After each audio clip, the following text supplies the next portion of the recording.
are here live again with Pastor James McCarroll of Murfreesboro, Tennessee. Welcome, welcome, welcome. Oh, thank you so much. It's so good to be here again. Yes, so you all are in for a treat. Again, we were pleasantly surprised when we heard that we were going to be able to have Pastor McCarroll again here with us. And so I just wanted to take some time to initially just share with you guys what we're talking about. And when I'm saying what we're talking about, always have to give a heads up because when it's all said and done, everybody is doing a lot. Everybody is going through a lot. And I always like to take the time to remind you guys of what we're talking about, why are we here. And today, as a continuation on from our first two sessions, we were talking about the ultimate sacrifice when it comes down to servant leadership, right? So, when we're talking about servant leadership and we're talking about the sacrifice, ultimately, we're talking about we know that servant leadership is a form of a leadership practice that a lot of people nowadays are saying is the top notch. Like, that's what we need to do. That's what we need to have. That is what's most effective and most impactful. But yet, it's really hard and a challenge from what I've seen for people to have an authentic expression of this particular leadership model. Yeah. And so today, when we're talking about that, I know that Pastor McCarroll and I were looking at, okay, so we've been talking about servant leadership from the standpoint of whether it's Robert Greenleaf. We've been looking at servant leadership from the seven pillars of leadership from James Sipe. So just in case you guys are going to look that book up, it's called The Seven Pillars of Servant Leadership, Practicing the Wisdom of Leading by Serving. And so that's James W. Sipe and Don M. Frick. So just so that you guys know, that's what we're looking at. And of the seven, and just briefly, pillar one is a person of character. Pillar two is puts people first. Pillar three is skilled communicator, and so on with compassionate collaborator, foresight, systems thinker, and someone that leads with a moral authority. Moral authority. And these are the characteristics that we want to really focus on today. And when we're looking at the ultimate sacrifice, something that the pastor and I really pointed out was when you are looking at today's day and age, like what's going on, what is considered a sacrifice for people, we're looking at pillar two, which is putting people first, and pillar seven, leading with the moral authority. So we're going to focus in on that and we're going to just jump right into it. I do want Pastor McCarroll to again tell us who you are so that for those, if you're listening to it for the first time, you know, and for those that have been listening the whole time, they get a refresher and know how to reach you for all of the amazing things that you're doing. Okay. Well, I'm James McCarroll. I pastor First Baptist Church here in the beautiful city of Murfreesboro, Tennessee. I have a ton of hats I wear. I'm an entrepreneur. I'm a writer. I'm a publisher. I'm an author. I am a speaker, international speaker. I do a number of different things. And at the end of all of it, I'm a servant. So I'm just a servant of God and a servant of the people of God in whatever capacity I'm called to serve. And so that's really the snapshot. If you want to check out more, you can check out jamesmccarroll.org, James, McCarroll.org, and it'll give you more information. But that's who I am in a nutshell. Absolutely. And he is doing amazing work internationally. So we want you guys to just keep watching because you're going to see why we ended up saying, okay, can we please have you for the whole month? Because this is just amazing, like so on point. And when it comes down to it, let's start, Pastor McCarroll, with looking at putting people first. Okay. When we're talking about putting people first and we're talking about the ultimate sacrifice, what are Okay. some things that come up for you? So before we jump into that, let's just define sacrifice to make sure we're all on the same page, because it can be a very relative term. So we'll borrow Merriam-Webster's definition. It's the destruction or surrender of something for the sake of something else. So either getting rid of something or giving up something for the sake of something else. And it goes on to give kind of a B clause or B version to that definition, which is something that's given or something that's lost. And so when we talk about the ultimate sacrifice and giving up something for something or someone else, you can't help but to have this conversation of putting people first. It's this understanding that the greatest love you can ever have for a person is to literally make a sacrifice. Jesus says it in John 15:13. He says, greater love has no man than this, than to lay down his life for a friend. So when you talk about putting people first, such a powerful concept, because throughout the Word of God and throughout the Bible, and even in the corporate world, you find out that there are really like only three potential audiences for any person to engage. The first is God, whether that's God, or whether it's a God that they made out of something else. The second are the people around you, and the third is you. And so when you talk about the audiences that you have, usually whoever or whatever your God is what gives you the mandate. That's the mandate you adopt. That's the mandate you ascribe to your own personal journey. And then the big piece, though, is choosing who the secondary audience is. And so if you're not careful, you'll find yourself using the opportunity you've been given to either serve yourself or serve others. And so when we talk about putting people first, you're going to always sacrifice one to serve the others, to serve the others. So either you're going to sacrifice people to serve yourself, or you're going to sacrifice yourself to serve people. And the servant leader is the one that says, you know what, I'm going to make the personal sacrifice so that someone else can be effectively and efficiently served in the calling that I've been given by God. Well, something that comes up for me, and it's a little concerning.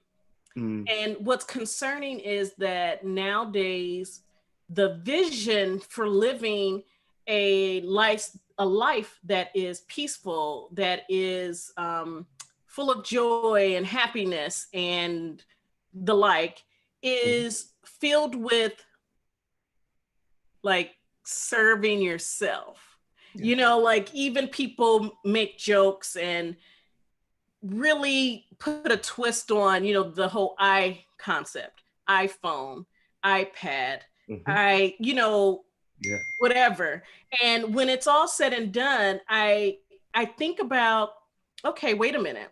If everyone is saying, do you only live once, how is that really helping and feeding, giving life to the servant leadership model when there's that aspect of putting other people first, not yourself? Yeah. So the challenge is, as I told you, there are three audiences. There's going to be the primary audience, which is your God, then the secondary audience, which is either yourself or others. Usually that's the result of the primary audience being pleasure. So when you make up your mind to say, I want self-gratification to be my God, or self-pleasure to be my God. So I want to make sure that my physical, carnal, bodily feeling is good.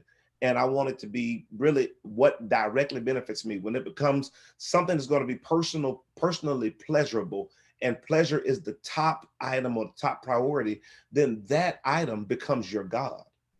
And so either that, or even or the social model, the pop cultural model becomes your God, then normally what happens is the tools of service, time, talent, treasure, usually are then bent toward the command or the prompting of your God. So in the whole do me culture, it's all about me. I want me, mine. I only live once. All of that boils down to a God that says it's about you. And so when that's your God, then automatically the secondary audience becomes yourself. And that's so, interesting. so That's the God, interesting. go ahead. Wow.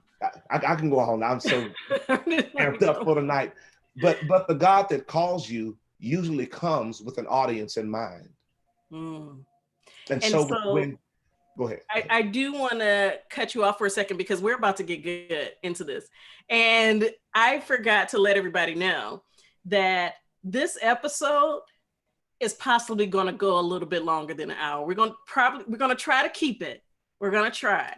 But this is really touching on, and I'm sure it's going to make some people feel uncomfortable because, and I'm going to drop it back off to you, Pastor McCarroll, because a lot of people don't think that by attending to their own needs and putting themselves first, mm-hmm. that they're worshiping, that they're in a state of worship. Yes. Rather it's, oh, I'm not worshiping myself. I just know I need to take care of me. Yeah. And there's a difference between self-care mm-hmm. and, for lack of a better term,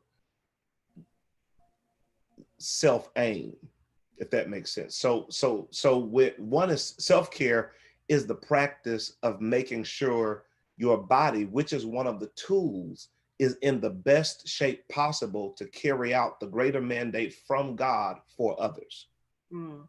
Self-aim is when I only see my body as both the cause, the goal, and the tool. Both the cause and the goal. So my end game is me. My start game is me. And that's a totally different model. That's a more selfish agenda or self-centered agenda. And so they're two totally different things. So people say, well, like you said, I'm going to just look out for me. I'm going to look out for me. I'm got to make sure I'm good. If I'm not good, no one else will be good. And that's true in theory, right. But in practice, if no one else is ever in the picture, unless they're becoming an ornament on your life, then you really have a self-centered model, which is not a servant leadership concept. Right. It's a serve the leader concept. And that to me is so meaty in it of itself, because truly, when it's all said and done, our society has pushed us to that place of everything should be about you in order for you to live that life. And it's really easy, and whether I want to put it all out there or not, but it's really easy to get wrapped up in the stressors of life. And then the conversation changes from, and it's very subtle, but it goes from self-care to being selfish, you know, and a lot of people don't realize the difference or notice when the shift happens. And it's easy to get lost in that shift because you are saying, hey, even for those that are usually givers, usually healers, someone that is always usually, you know, putting someone else first. And then they say, well, I need to take care of myself. Okay. But then when a certain attitude takes a turn, it's not just I need to take care of myself. It becomes, oh, well, I did that before. You know, I attended to everyone else's needs before, and now it's just about me. I'm just going to have to put everybody on hold. What is it about that shift? So the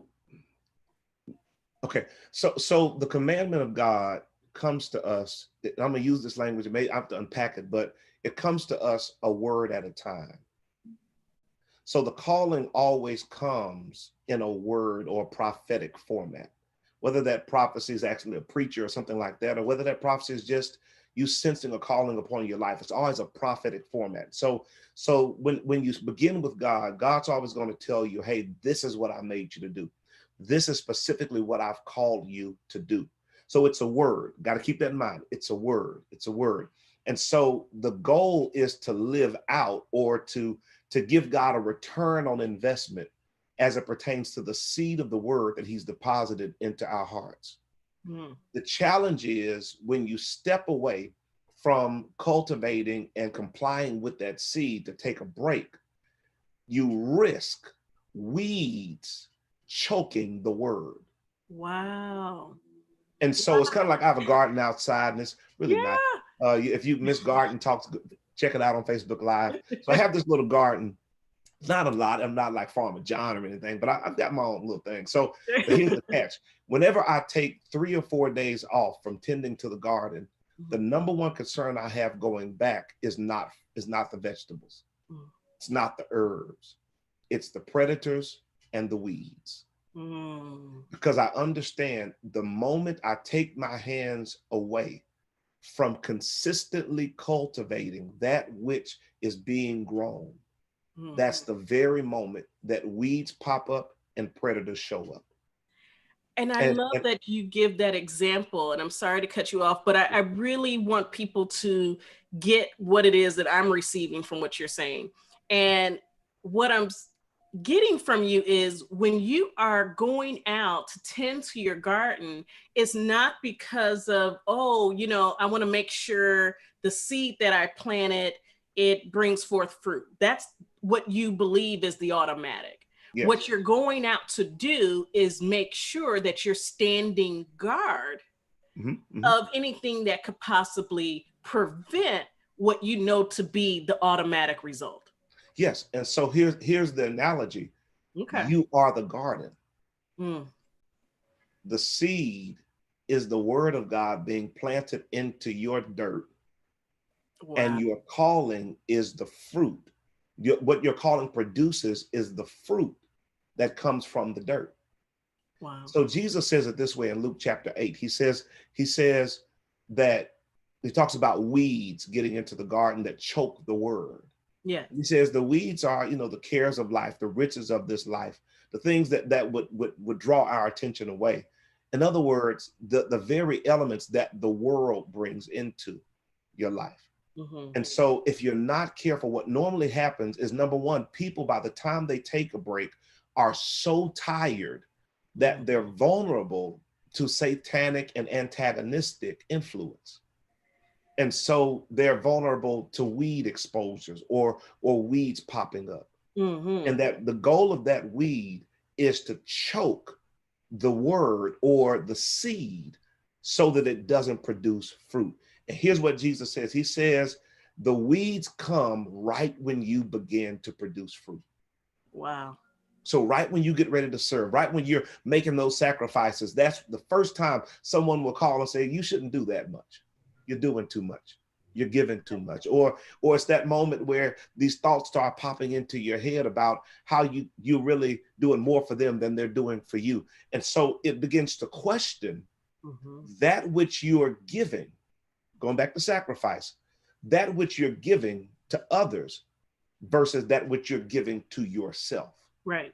And so it makes you question the secondary audience. Right. And the reason why I wanted to dig into that is for the very reason that you just expounded upon.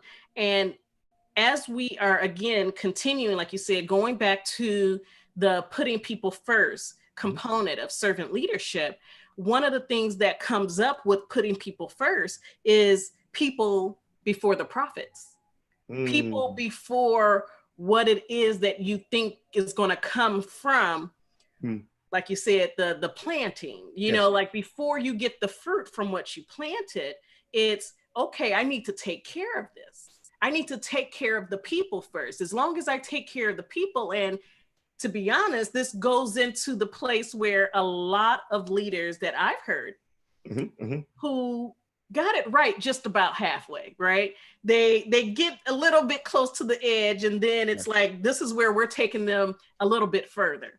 And yes, that is, okay, if I know that if I tend to my garden yes, and I put their needs first, making sure that they're cared for, hmm it's an automatic that I'm going to produce.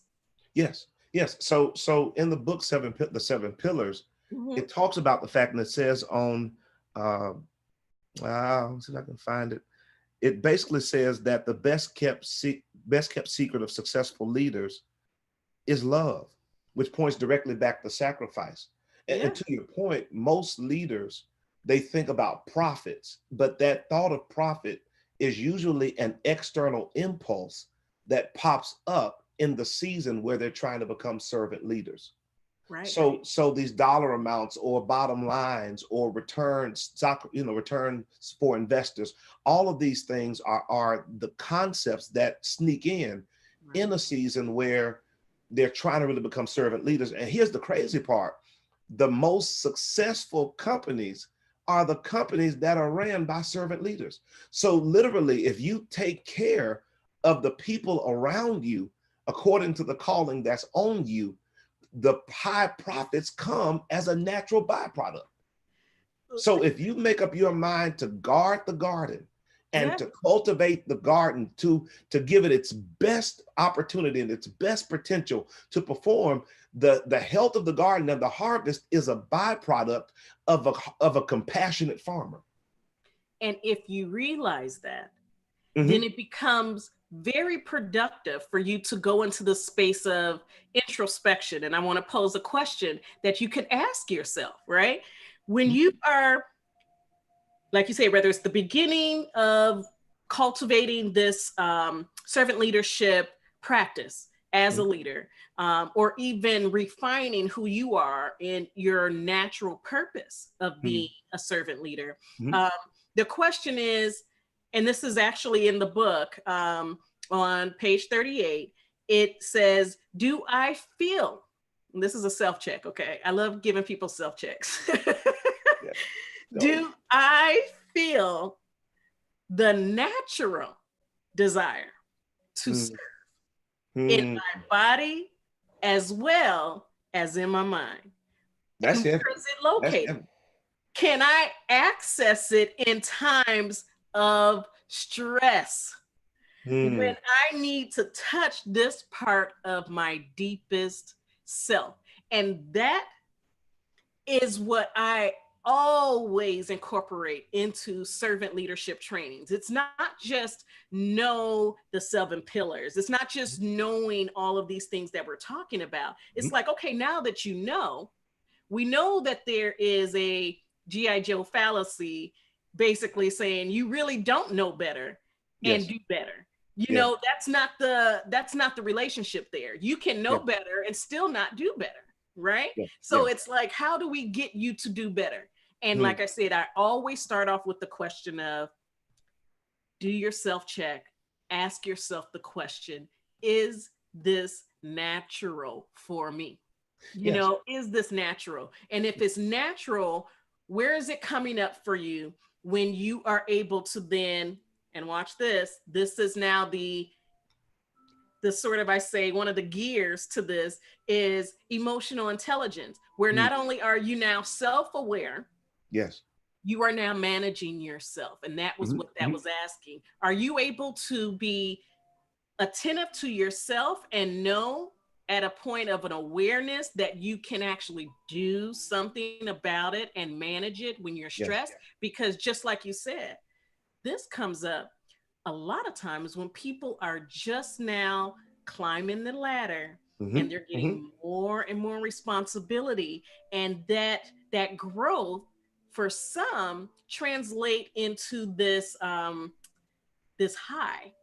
Yes. of, let me go get it.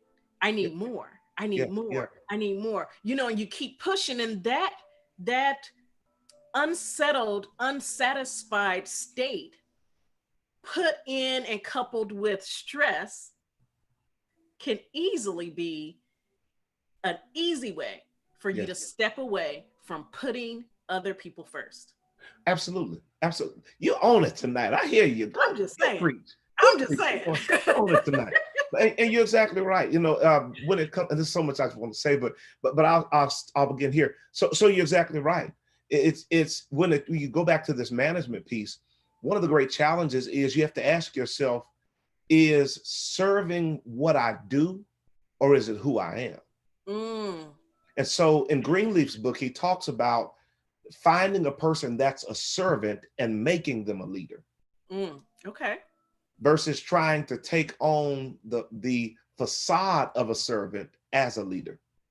All And right. so what often happens is people try to play the masquerade game or the be a leader while you're at work game. And that works for a while until challenging circumstances come. Right. And Because so when we get into our challenging yeah, space, whether it's mentally, physically, emotionally, that's when we revert back to our baseline. yes. So if that's the case, then it's Mm-hmm. usually an indication that serving is what you've chosen to do, but it may not be who you are. Mm. And that's a hard conversation to have. And I know y'all like, don't let them come.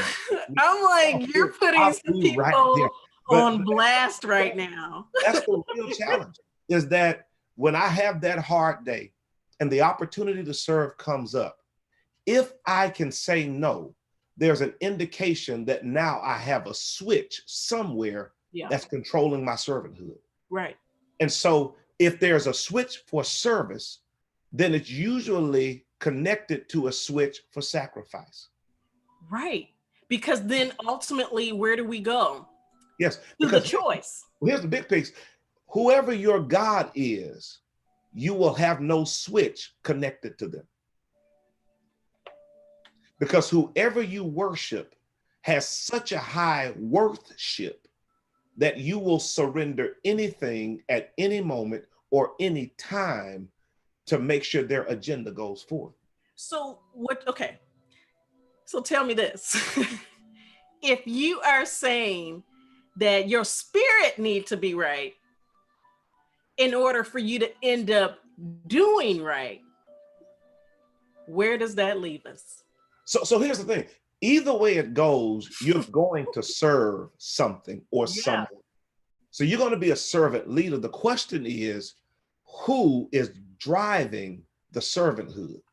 So you get a person that's money driven, for instance, and their goal is to make $1 million in a year. They will serve in any capacity. Money will tell them stay up all night long, work until you're absolutely at the point of just collapsing. It will Right. tell you put your family aside, put your friends aside, reset all of your priorities, and you're going to lead serving money. Mm-hmm. But usually that type of leader makes you the audience. Wow. But when you serve God and you're following an eternal calling, remember, number one, God will never give you a calling that's about you. He will always call you or invite you into a calling that's between him and someone else. Right. And so Right. when you understand that, then you realize that you have to the cultivation in that process of serving is first you're serving God, which is not you, and you're serving others, which don't have to do with you, which is not a direct service of yourself. And so Mm-hmm. when you watch that dynamic, which is so huge, now all of a sudden you have to now cultivate a service habit, if you will, that can handle that. Now, here's the crazy part: whether you're serving money or you're serving God, servanthood has to still be cultivated.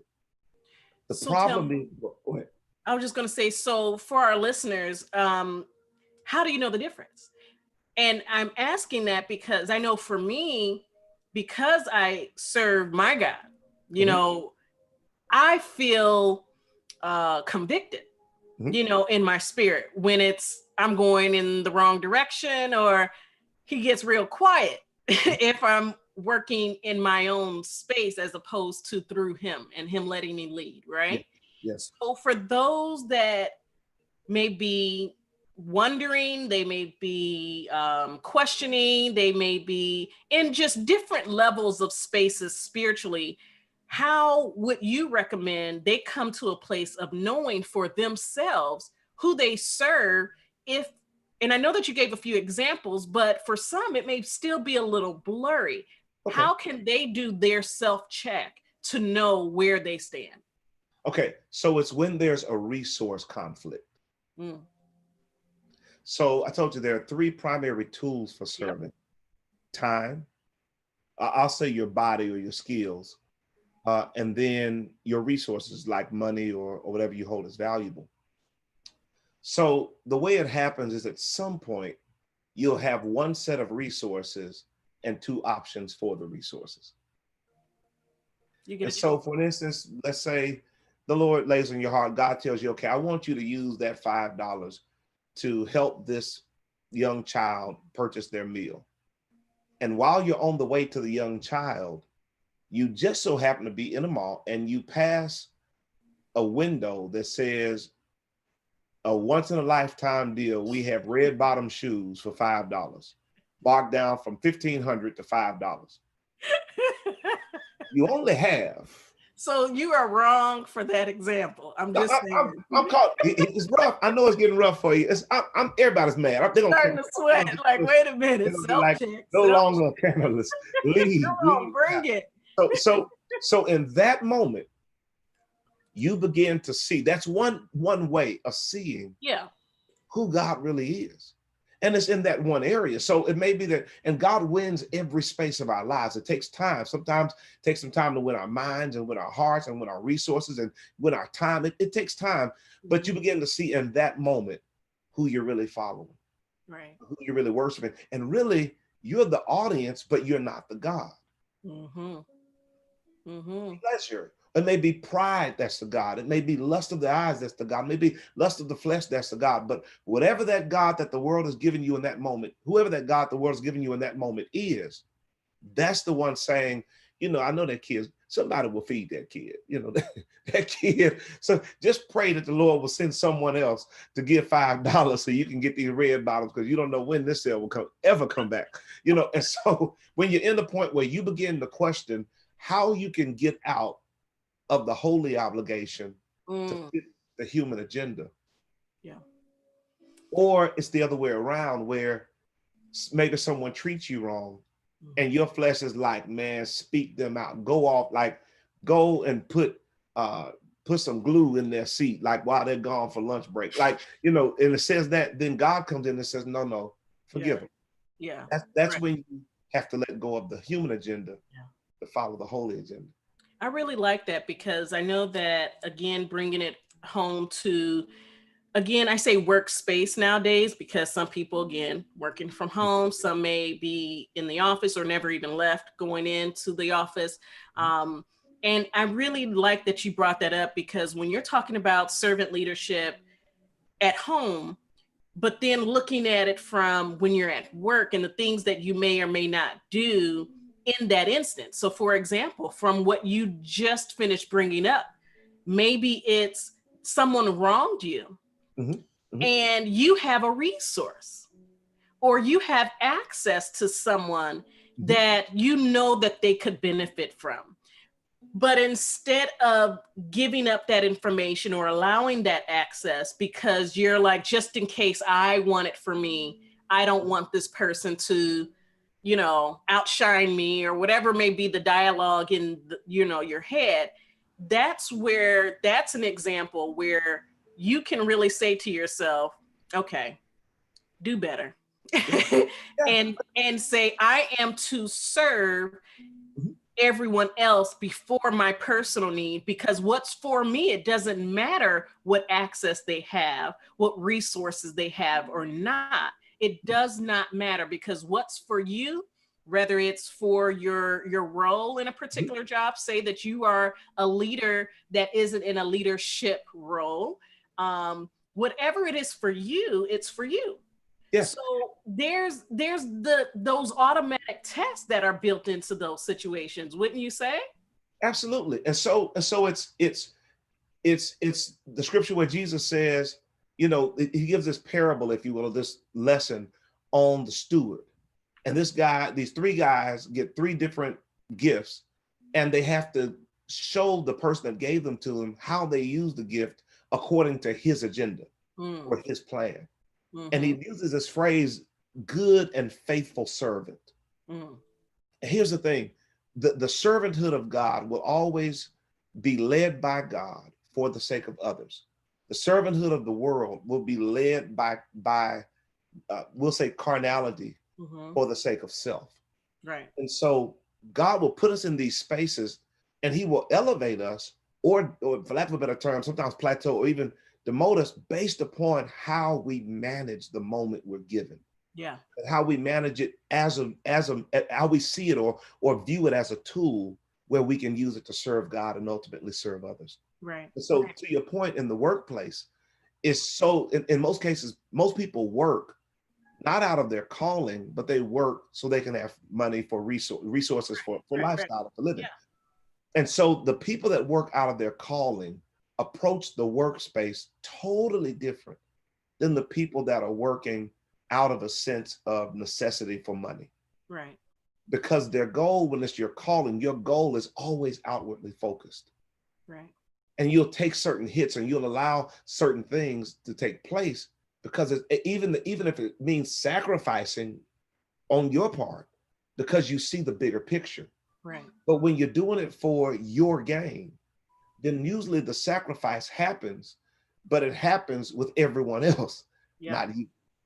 And And and that, I think, back to this piece on sacrifice, I think it's Mhm. key that at some point we have to be able to make that decision to put ourselves back a little bit Mhm. so that the agenda of God for the lives of others as worked out through us can Right. come to pass.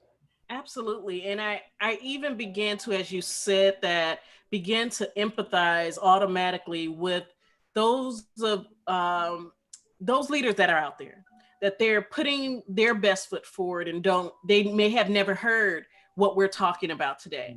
Yeah. And they may have gotten to a place where they otherwise would have been able to rise to the point of, say for instance, the people that are, again, are in that group of those that aren't in a leadership position Yes. and are waiting on being elevated, right? Which may have been the reason why they're stressed and trying to say, well, let me take care of me so that, I deserve this raise, I deserve this promotion.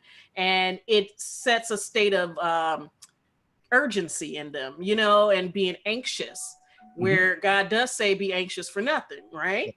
Yes. And Yes. then the other group that may have risen to the point of, okay, they have the position, they have the role, Mhm.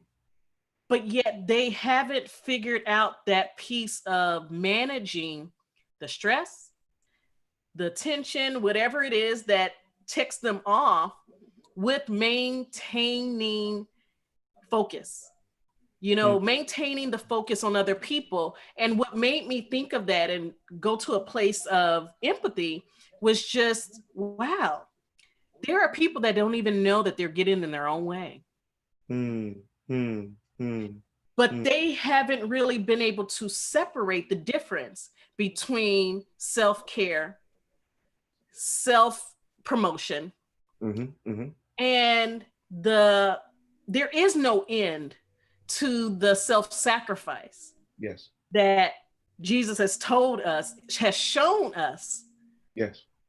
is necessary to be of ultimate impact and to be of ultimate sacrifice. Meaning, there is nowhere where I've seen in his ministry where Jesus has actually said, okay, I get it, that's enough.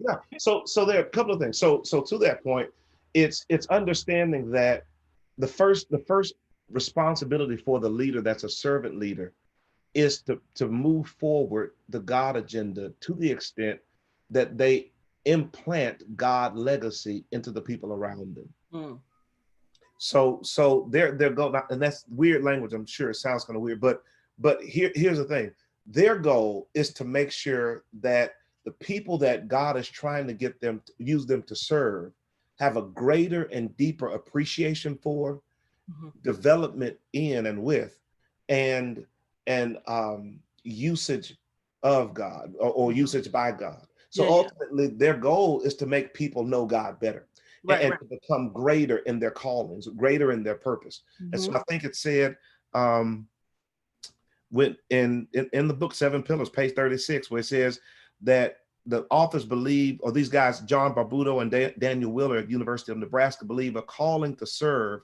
is a desire to make a difference for other people, to Mhm. impact others' lives, and willingness to sacrifice self-interest for the sake of others. Yeah. So the core of this sacrifice is making sure that someone is better because you've been in their path, because Right, you've been in their space. And they're right. not better on your terms. They've become more of what God saw and has ordained them to become because you were willing to make whatever sacrifice was needed to pour Mhm. into them exactly what you were ordained and called by God to Yeah, deposit into their lives. yeah. And so I think that's a huge piece of it Mhm. when we talk about this upward mobility, when we Yeah. talk about staying focused in the task that we're given, whether it's corporate America, whether it's church, whether it's, running a lemonade stand. You're right. Always being cognizant of the fact that the number one goal in any space is to meet a need, Right. and to meet a need in the life of someone else.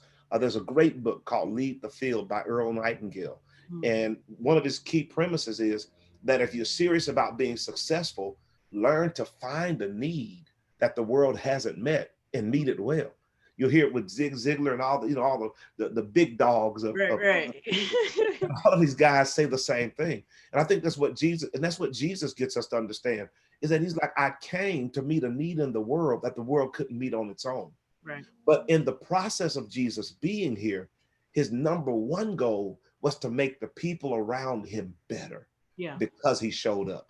And I Right. think that at the end of the day, we focus when the world tricks us to make us think that other people are the ornaments of our wealth pursuit, Hmm. versus seeing ourselves as a deposit of heaven Yeah. into their calling pursuit. Then I think we get off track and we start looking at money and bottom lines and all of that and numbers. Hmm. But when we realize that we're sent to make them better, Yeah. then the entire agenda changes. Yeah. And that's when we're willing to make some really hard calls and some hard sacrifices, because we're surrendered to the will of God and surrendered to the plan of God for other people. Now, something that comes to mind too, as you said that, like what you're saying is just amazingly on point, because we're at this like state in society and across the world. We keep talking about it. And I keep bringing it up because it's important for us to live and perform in Mm, context, yes. in the context of what's going on around us, whether it's around us in our home, around us at work, Mm, but from a societal standpoint. And to be quite frank, these days, especially with the pandemic and quarantine, mm, you have people literally doing what they can in their own space, mhm, but on the outside in the world, you have a lot of hate, you have mm, a lot of pain, you have a lot of distractions. Okay. And so when we're talking about being a light in the midst of all of the mess, and knowing that there's a lot of questions these days in regards to morality, mhm, right? mhm, People mhm. being moral and having a high moral and ethical standard, right? Yes. My thought then goes to, again, okay, well, what is the sacrifice when we have such a heaviness that's Mhm, telling us to be self-centered, to be selfish, to take care of yourself, distance yourself, stay away from people, mhm. make sure you are doing your part to stay safe, right? Yes. All of this is saying, do you, Yes. at the same time that the rest of the world that's still, shucking and jiving along, Yeah. there's this, again, the heaviness of things just being more immoral, like more, I guess the veil is off, is what I should Yeah. say. The Yeah. veil has been lifted, right? Yeah. And Yeah. I'm bringing that up because I wanted to transition to the point of the moral authority that Yeah. is also pertinent for the servant leadership, um, the characteristics of servant leadership. And when someone is leading with the moral authority, it also comes up, and according to Stephen Covey, who's well known in Mhm. regards to workplace management, organizational management, and Yes. change and teamwork, he literally said, like verbatim, I'm going to quote him: the moral authority requires sacrifice. Mhm, What are mhm, mhm. people sacrificing if they're just getting on with the get on? Right? You're so mean, but nice and gentle, but mean. Um, you know what they're sacrificing?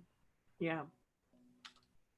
They're sacrificing what their moral compass says is negotiable. Mm. So the moral compass or the ethical lens is normally shaped by a person's worship. I can't use a better word. And that's whether they're Yeah. worshiping a car, whether they're worshiping a system, whether they're worshiping money. And so that Mm-hmm. that worship piece, they're what they value as the most worthwhile or that most valuable thing in their world sets a marker. And anything that works toward that becomes morally feasible. Yeah. Anything that works against that becomes immoral. Anything that prompts that reality and a version of that reality that valuable thing presents becomes Mm-hmm. ethical. Yeah. Yeah. Anything that works against it becomes unethical.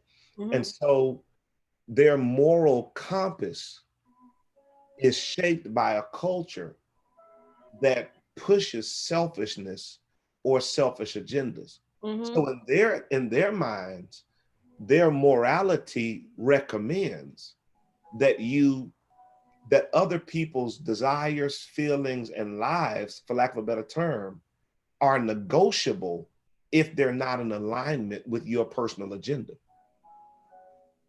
Right. And so they're willing to sacrifice others so that they can have and become. And here's the Yeah. catch with it. So that's their sacrifice. Now Mm-hmm. the moral agenda set by the word of God or set in the Christian context is one that we love God first and we love our neighbors, we love ourselves. So Mm-hmm. our moral agenda then says, okay, anything that I do that points to me loving God and loving others is a moral reality, or it's moral. Anything Mm-hmm. that points in the opposite direction is immoral. Anything that any principle that prompts me to do that or to become loving is an ethical principle, and vice versa with unethical. And so for us to shut the world out and to shut others out now becomes an indictment against our moral authority. But here's the challenge: whenever you isolate anyone in any space, that's when you really see where their morals are. Mm. Because who you really are shows up behind closed doors. Right. Always. And And if they're stuck behind closed doors, then their habitual pattern will be shaped by and molded by who they are on a regular basis.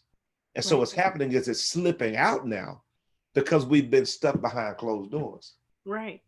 And It's so, almost like we're in this period of purging of yeah, people to really recognize and see themselves. yeah, Like I know when this all first started, it was almost like something to joke about, even though it really isn't. But yeah, it was something to joke about as far as, oh, wow, I haven't been with my partner or my spouse for this long at yeah. one time, Mhm. or wow, even if they were someone that was single, it's like I'm going stir crazy. And it really, to me, when I hear that from someone that's single, it's like, okay, what's going on with that? Yeah. Like, So okay, all you of that haven't stuff, spent some all time alone with yourself. man, all of it. Like, man, you married, you bashing all us single people. Just low down. I told you on one tonight. You on one. But like that's the issue. Like, so what this pandemic has done is it's exposed us to ourselves Yeah. because it's taken the control out of our hands and it's put us where it's wanted to put us, or places where it's wanted to place us. And then we have to look at our real moral compass, like we've never had, because we don't have the distraction to the Right. same extent. So Yeah. for some people that are married, it's felt like a honeymoon because couldn't wait to get home. They hated being on the road, wanted to be home with their spouses. For other people, it felt like a restraining order because they never really married their spouses. They married their workplace. Now they have to go home with the person that they went through the ceremony with that keeps them away from who they really married and what they really married. So you have Oh, Lord. dynamics that are coming to the fore, which really makes us ask the question: what are our real morals? What do who are we really following? Where's our worship really? And then the bigger question is, what have I really been sacrificing, to our point tonight, which makes me think, what and who have I really been valuing? And I would even throw in the question, who are you really? Woo! Because if you don't know what your values are, if you don't know, what makes you tick and what makes you, feel good and what is true happiness to you, who have you been? Yes. Who have you been showing people this whole time? Like, I'm scared, Pastor McCarroll. But Who are you? tonight, I'm not coming next week. This is just low. Why would you do this to the viewers? They've been on Eventbrite to get here and watch this. Like, this is so low down. But hear what I'm like, that's so heavy. I mean, really, like, we're talking about servant leadership. Okay. Yes. We're talking about ultimate sacrifice. But hold on. Really, if this pandemic is taking you to a space of really recognizing, okay, the veil is off. Who am I? Who did I marry? Or, what is going on with my household and the order or structure thereof. Mm-hmm. But all of it, so all of it goes back to, we talk about corporate America, we talk about all of that. Yes. All of that's talk about it all tonight. But we have to deal with and this goes back to what Greenleaf said in taking the servant and making them a leader.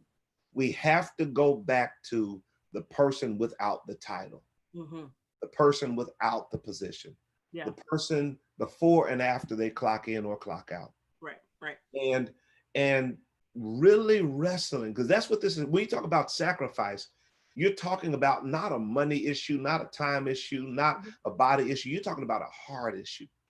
Because where your treasure is only an indication of where your heart is. So what this space has done is it's really made leaders ask the very question you just asked: who am I really? Yep. Why did I really get married? Why did I really decide to have children? Why did I really take this job? Yep. Why did we really buy this house? Yeah. Why do I really wake up in the morning? Yeah. And that's a heavy space, because inherent in that is the very core that drives how you lead the people. Right. Until you ask that question, you don't even know who's showing up to take the title on. Yeah. And I really want to even take that to another step, because I always talk about the intersection. Right. I always talk about the intersection between work-life balance. Like, it is not something to separate.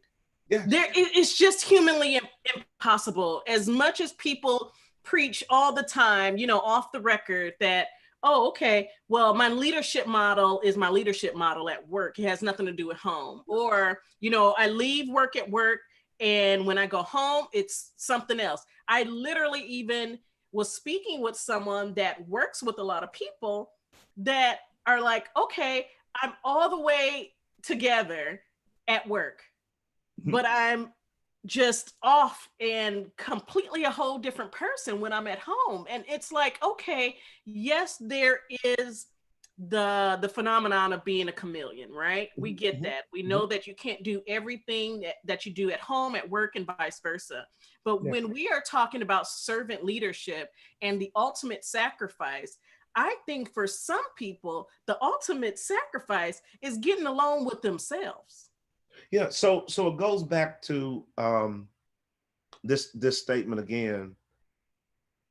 Successful leaders, the best kept secret of a successful leader is love. Okay. And you have to have some measure of not only love for God and love for others, but also love for yourself. And if we had like another hour, I would dig that. I would talk about Joshua Liebman in his book, Peace of Mind. How he talks about we're pluralistic individuals, and we have to be able to love every part of ourselves. Right. Sometimes we escape to work, and we put our energy into worshiping work because we feel like we're failing at worshiping God. Yeah. Or sometimes we become overly religious and we act like we're great at worshiping God because we failed at handling family, worshiping God with family. So you have all of these dynamics, but at the end of it and at the core of it is this conversation about, who do I believe God made me to be? And am I okay with who I've become so far, Right. Right. with my mess ups, with my shortfalls. And if I'm not okay with that, Mm-hmm. then I'll always put a costume on it that fits the context. Yeah. And what this period has done is taken off the need for costumes. So I don't have to go into the office, and I don't have a costume for that anymore. The costume stays up. When I'm at home, I don't have the the at home mother costume on because now I'm here not in convenient times or in off times. I'm here all of the time. Yeah. And at some point, you have to ask yourself, when there's not a costume party to attend, what suit do I wear? Who am I? Right. And like you said, this is such a pivotal thing, because until you know who you are Right. and you know what how you're called to worship God, Mm-hmm. you will never understand the real sacrifice being asked of you. Right. And you'll find yourself doing because you don't know who you're called to be. And And it's that in that. And is so deep. yeah, and it's not until our being shifts that Mm-hmm. we become effective as servant leaders. Because once you become a servant, you're a servant. It's interesting when we talk about this, that Jesus came, and we talked about this before, in the form of a servant, Yeah.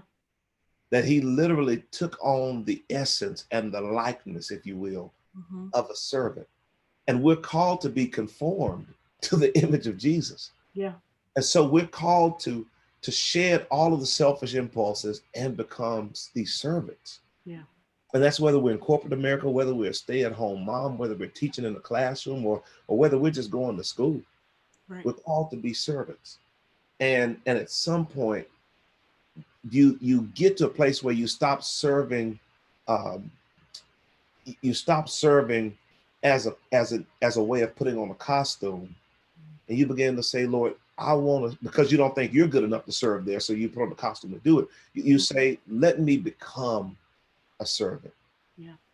And if I were God, which I'm not, if I were God, I'd probably make every day 75 degrees. But anyway, but if I were God, my thought would be the best way to get them to lose the costumes and to become authentic would be to Mm. isolate them, Wow. cancel all the costume parties, and let That's them why sit with themselves for a while and that wrestle with who they have become and what they desire to become and who I'm calling them to become, right. until we really can come to a place where we understand the sacrifices we're supposed to be making because of who we've been called to be as servants. Yeah. And and for lack of a better term, we get our priorities straight. We recalibrate our hearts and our minds to be these elements and these vehicles of service in the world. Yeah. And I really, really like that's just a sobering thought because even when people begin to have this outcry about having this time alone, which is interesting in and of itself, whole nother discussion about that, right? But it's like it when you listen to what you just said, and when people listen to this playback, I hope that they really rewind that and really pay attention to what you just said and realize the opportunity that you have.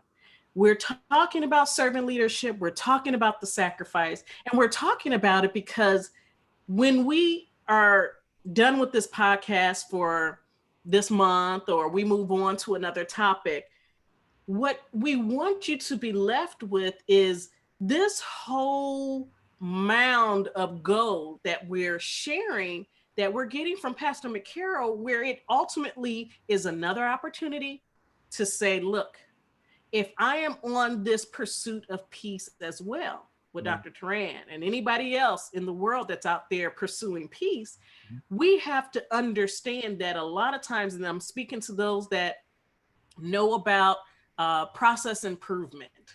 Okay. Mhm. You have to establish a baseline.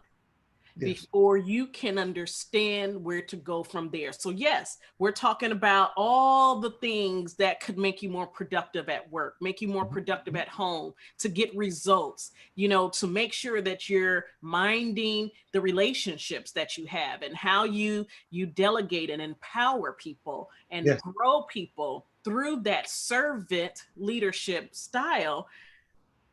But you have to start with a solid foundation, Yes. because when you started talking about Jesus and how he was a servant, let's talk just for a second. When we're talking about leading with the moral authority, what was Jesus doing for the first 30 something years that he was preparing Yeah. for So his so growth? so you see, so the first thing you always want to remember is that Jesus had like one agenda. Right.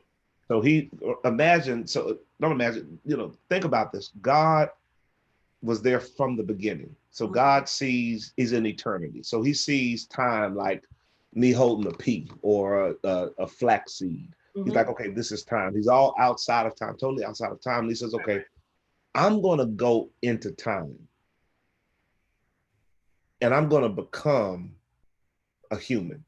Mm-hmm. And I'm going to do it for one purpose. I'm going to do it for the purpose of getting them back into relationship with me. So I'm going to send myself Mm-hmm. into time for them to be good with me. So he comes in serving him. God serves himself so that he can save us. So when you think about that, his arrival came in relatively poor conditions. He spends his early years being raised by a carpenter. So if you think about a carpenter's work, very rarely does a carpenter do their work for themselves. In the Jewish community, most people that are working thinking about the needs of other families in mind, Mm-hmm. having the needs of other families in mind. Mm-hmm. So this, he spent his entire childhood getting splinters for other people, bumping his knees against the hardened edges of a wooden desk for other people, Mm-hmm. lifting weight that was probably, significant amounts for other people. Mm-hmm. So his entire life was expended in the early days Mm-hmm.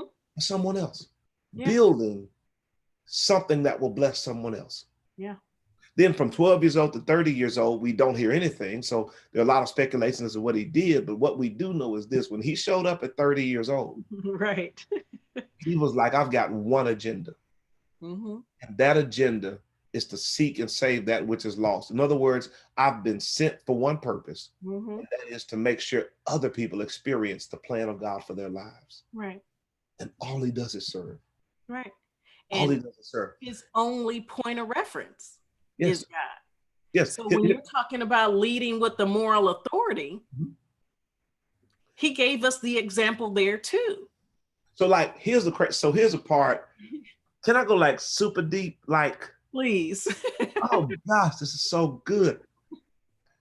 Jesus, the Bible says in John 13, I believe it is, the Bible says he knew he came from God and was going back to God. Mm-hmm. So the person that understands their eternal assignment or their holy assignment or their God-given assignment or purpose understands that I've been sent by God and I'll return to God. So they don't get caught up in what they get in the dash. Yes. People that are uncertain about either the existence of God Mm-hmm. or their destination highlight the dash in ways that other people don't. Mm-hmm. And so everything in the dash, everything between the time I show up and the time I leave is lent to service for God. Yeah. So the sacrifice now, and we mentioned this at the outset, which sacrifice defined is the destruction or surrender of something for the sake of something else. Mm-hmm. I understand my only job in earth, and I said this in the first session, Yeah. is to make sure God's purpose is done through me. So God only gives me what I need to have to give a world the purpose he's placed on my life. Mm-hmm. And so when we see people getting elevated, usually it's an indication that they properly stewarded what they were given for the world they were placed into. Yeah. Yeah. So to back up a little bit, and this is the heavy piece, when Mhm. you understand where you're from and where you're going, then sacrifice is no longer a concept of loss. No. It's a concept of investment. Because here's the catch. Your only responsibility is to make sure the seed is effectively sown, even if you never stay around to see the harvest. Wow. Now, I know for a fact that what I'm just saying this for those that are watching, listening. I know that we're over time, and I already warned you guys already that we were going to go a little bit over, because I want to just say something that is to your point that is in this book that we're referencing. Okay. Mm-hmm. To what you just said, Robert Greenleaf, and this is page 166, where we're talking about moral authority. Mm-hmm. It says Robert Greenleaf preferred a similar approach during his years as an AT&T executive. Mm. In fact, and this is the kicker, Greenleaf considered himself most successful when no one realized he was the originator of any idea. Mm. Mm. Remember the first session, we talked about becoming invisible. Yeah. And it brings us back to this space of putting people first, and to the space of a moral authority. Because if you know that the moral authority that feeds your ability to properly put people first, yes, you are going to God as a source of decision making, and your ideas within your own mind that God is gifting to you is the seed. And all you need to do is plant it and tend to the garden. It's about to get, I hope you have, it's about to get heavy. You ready for this? You ready for this? I want to drop something that's so heavy. And I'm hoping we have time. We're already over time. I'm sorry. Time. It's okay. I'm going to make all of this time over worthwhile in one statement. Yes. No one ever talks extensively about the dirt in the garden. They talk about the person that sowed, the gardener, and they talk about the crop. The mistake we make and the issue we have with sacrifice is we want people to talk about the dirt. So I buy those red bottom shoes because I want someone to see the dirt. Mm-hmm. I get this position and I want to drive the $200,000 Tesla because I want someone to see the dirt. I want someone to see me, to know that I did that. Yeah. And the goal in all of this, the goal in our very existence, is that the agenda of God goes forward. Yeah. And that the people that were waiting on God remember or recognize that he found them. Yeah. I want to say this because we definitely have a couple more sessions to go, right? Yeah. This, again, people don't want to miss, because I'm going to tell y'all what we're going to talk about, but I want to end this one before I tell you what we're going to talk about the next 2 Fridays, because it's a part 1 and a part 2, okay?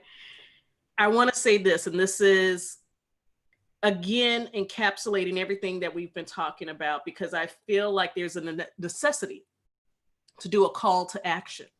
Mm-hmm. Because of how deep we went and how far reaching this truly is. And it's towards the end when we're talking about what can you do now? Yes. And there's a quote by Marcel Proust, and it says, the real voyage of discovery consists not in seeking new landscapes. I wonder if you heard this. Because it's in having new eyes that you are truly discovering. Wow. So I'm going to repeat that. The real voyage of discovery consists not in seeking new landscapes, Mm. but in having new eyes. Mm. Mm. Okay. And that is a call to action for, again, I'm always asking people, have you done a self-check? You want to embark on something new. Maybe you want to enhance this leadership style for yourself. Maybe you want to adopt this leadership style and toss whatever you've been doing. It's start with yourself. That's something that Robert Greenleaf mentions quite a lot, that this starts with yourself. You have to do a self-check, because when you're doing a self-check, you're realizing that you are mind, body, and spirit. You're Yeah. not just your thoughts, you're not just your mind, but your core, your soul is a place where it's all of the unseen. It's all of what feeds you and drives you, and you have to pay attention to it. So when we're talking about going into next week, part 1 and part 2 of making it happen. Like I said, we're about to get you guys to do some work. So this is going to be part 1 and part 2. That's going to be the next 2 Fridays. And yes, Pastor James McCarroll will be here, because we just so happen to we've been blessed with an extra Friday in the month. So we were able to put together part 1 and part 2 of making it happen. And it's still in regards to servant leadership. And I just want to read off, because I just can't wait to reveal this. So it says, now that you have heard of a few ways of how servant leadership parallels the ministry of Jesus. So now we're at the point where Pastor McCarroll and I are going to come up with 10 steps. We're going to come up with 10 steps that you all need to have to own it and make it happen. Okay. So that's what we're going to start delving into. So Pastor McCarroll, I know you're ready. I don't even have to ask. I don't even have to ask. So I just want you guys to be ready. You guys come to the same place, and Pastor McCarroll, tell them how they can reach you. If they want to delve further into it with you, tell them how they can reach you. So you can catch me on Facebook, jamesmccarroll.org. You can instant message me there or DM me there. Instagram, Pastor JMC. I'm there. You can follow me there. Or if you want to just go directly to jamesmccarroll.org, you can leave a note there and get it forwarded to my assistant. They'll make sure I get it. If you want to send an email, I would recommend you send it to Holy Impact Movement, all spelled out. I know it's long. Holy Impact Movement at gmail.com. That will help you tremendously, and I'll get that, and I'll be more than willing to respond. So yeah, that's how you catch me. Or you can send a crow, put a message in a crow's feet, send it to Murfreesboro, tell them go find McCarroll, and I'll do my best to catch it. Always works. That's how I get through. Y'all know this how this was set up, right? We had it through the crow's foot. Anyway. No, but I, again, thank you so much for being such a blessing and blessing our audience through the POP podcast, which again, as everyone may know and just being reminded of, it is about our pursuit of peace. Okay.